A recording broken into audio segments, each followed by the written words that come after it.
Hello, and welcome back. I am here today in the XRcast Studio on the Penn State Behrend campus. I am in an Oculus Quest 2 headset, and I'm checking out, doing a VR run-through of the VirtualSpeech professional development program. Currently, I'm within the module on public speaking, and I've taken a look at the three on the top here, and now the next up I am going to be looking at the eye contact training section here. So that's going to be interesting, looking at eye contact. Hello and welcome to VirtualSpeech's short course on eye contact. Here we'll give you the key tips you need to know to connect effectively with your audience.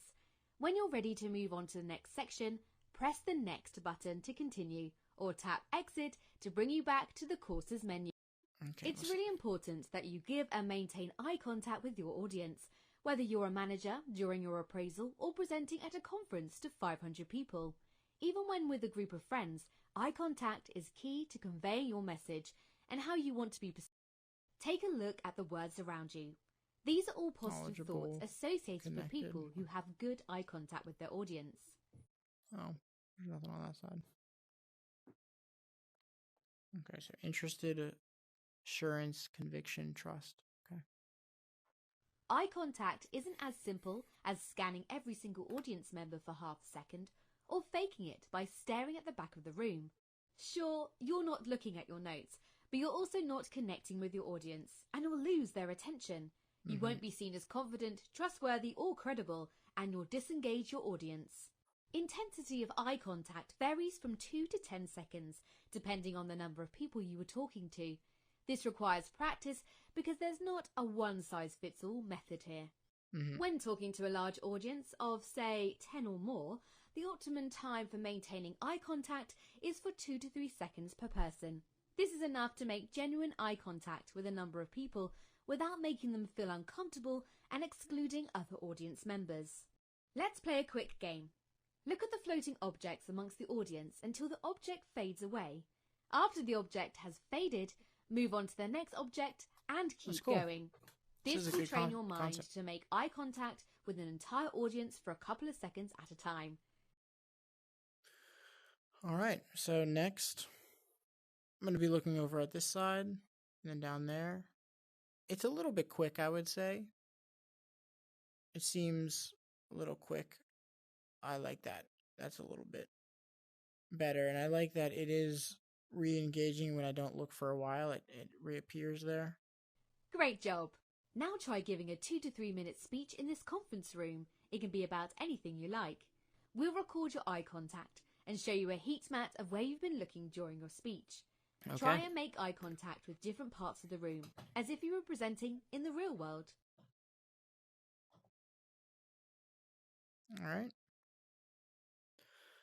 Hello, everyone. I am here today talking about the Virtual and Augmented Reality Lab located on the Penn State Behrend campus. This organization began about 4 years ago now. We're coming up on 4 years. And in that time, I'm not sure. Oh, it's giving me a heat map already. Interesting. So, is this still live or?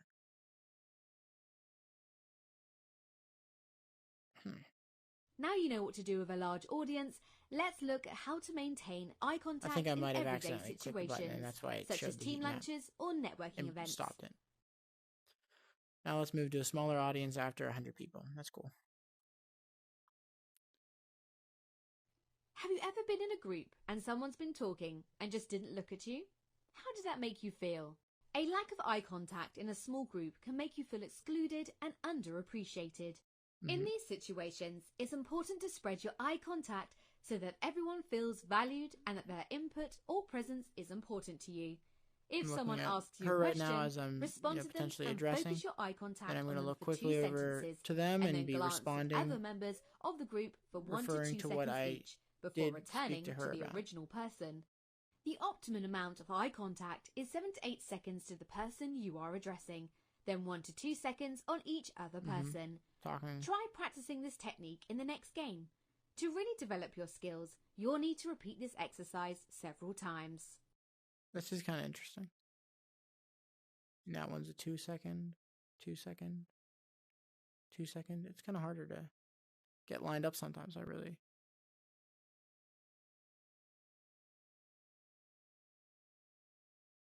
Got to make sure your nose is really pointing at them. Congratulations. I like they even have a charger.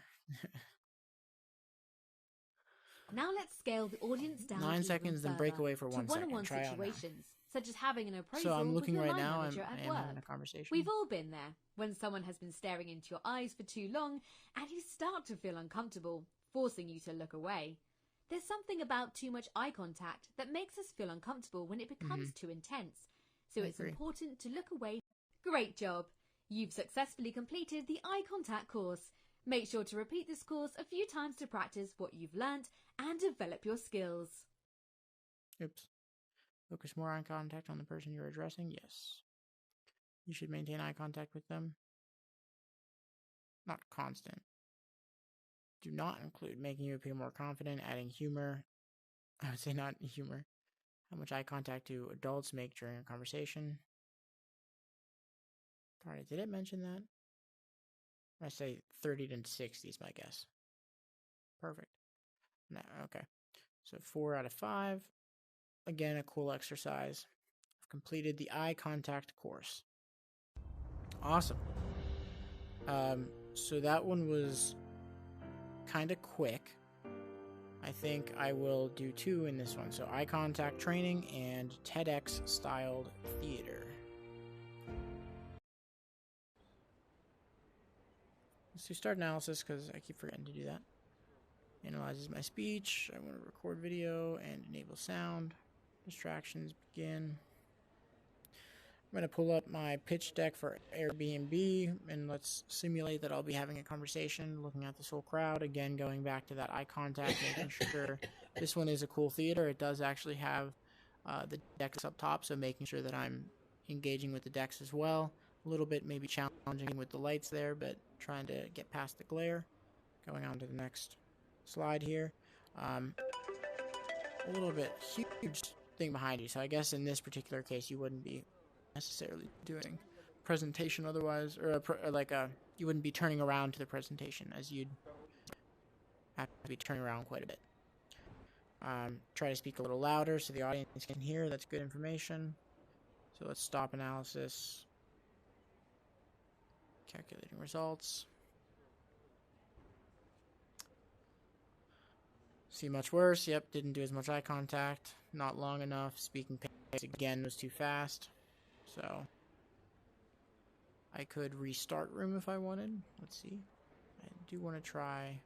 I'm not going to do the questions because I think they're just auto-generated. Is there anything else with this room that I want to see? It does have a timer there that is helpful. Let's do the audience questions and just see. So this is where there could have been prepared questions uploaded in advance, and these would appear here, or I could just pick the topic. And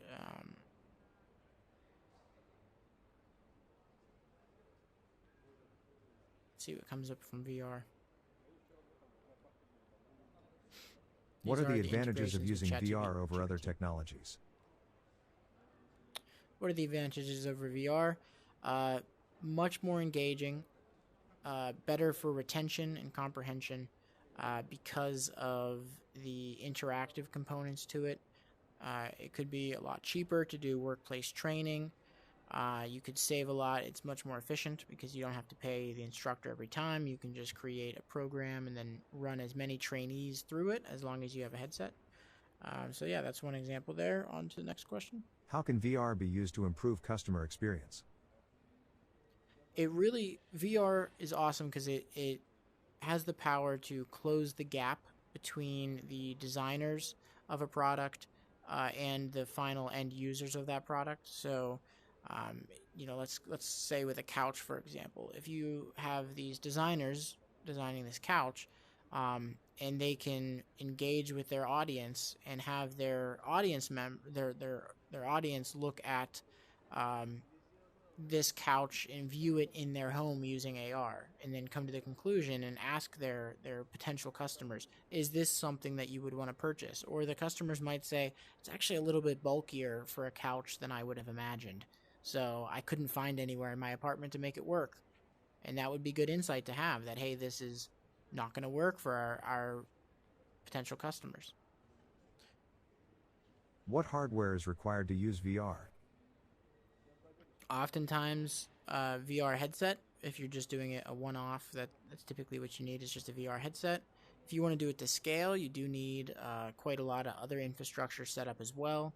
You need the headset, you need a sanitization process, often a clean box or something that you can use UVC light to clean the headsets. You also need some sort of casting screen so that you can cast what is being viewed in headset, so that can help with troubleshooting. And that can also help with doing group activities where not everybody needs to be in a headset to be able to engage with the VR content. So yeah, a bunch of hardware. Are there any current limitations to the technology? It has a good amount of questions here, so let's see. What are the potential applications of VR in the future? It's like 6. What types of content can be created for VR? What is the cost of implementing VR? How can VR be used for training and development? Are there any safety or health concerns associated with VR? Questions complete. Cool, that was like 10 questions. Could have been exhausting to go through. I could see, that is a good experiment for students to really get questions from a bunch of angles and get familiar with what that feeling is. And 10 questions could be a lot to answer after a presentation. You've then been standing on the stage for quite a while, so. Okay, that's complete. I guess that means that I'm going to be just leaving here. Okay, so in this particular video, we got a chance to do these 2 programs, the eye contact and the TEDx style theater.